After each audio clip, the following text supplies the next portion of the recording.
Kaixo, nire izena Miriam da. Nire ahotsa erabil dezakezu bideo korporatiboetan edo museoetako eta bisita turistikoetako audiogidetan. Horrez gain, dokumental edo audiodeskribapenetan ahots narratzaile gisa ere erabil dezakezu. Eskerrik asko zure arretagatik.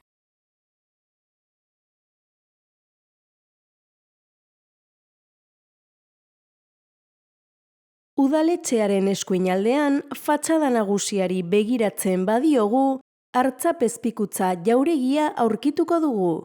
Fatxadak armailadi bat du, eta bertatik erdipuntuko arkua duen ate batera eta kolomadi bikoitz batera helduko gara.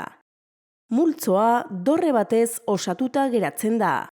Eraikinak gotorleku defentsibo gisa izan zuen erabilera gogorarazten duena.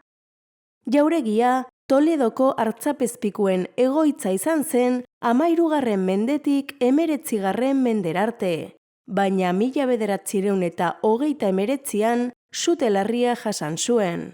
Eta horrek, jauregiaren zatirik artistikoena eta ia arte objektu eta paper sorta guztiak suntsitu zituen.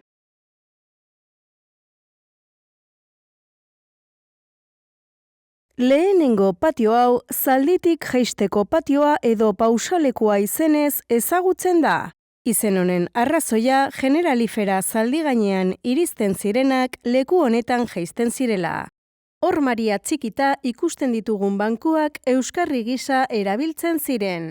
Pilare txikia zaldientzako aska gisa erabiltzen zen. Hurrengo patiora joango gara eta ate gainean dagoen sinboloari erreparatuko diogu. Grekoak bere obra 16. mendean Andres Núñez parrokoari eman zionetik ez da inoiz Santo Tome elizako hormetatik atera. Eta horma batetik bestera bakarrik leku aldatua izan da. Lanak giza existentziaren bidimentsioak irudikatzen ditu. Behean heriotza, non erdian orgazko jaunaren gorputz etzana aurkitzen dugun, eta goian zerua, betiereko bizitza. Aurreko horman Heliodororen kanporatzea irudikatzen da, Makabeoen liburutik hartutako pasartea. Heliodoro tenpluko altxorra lapurtzen saiatzen da eta aingeruek kanporatzen dute.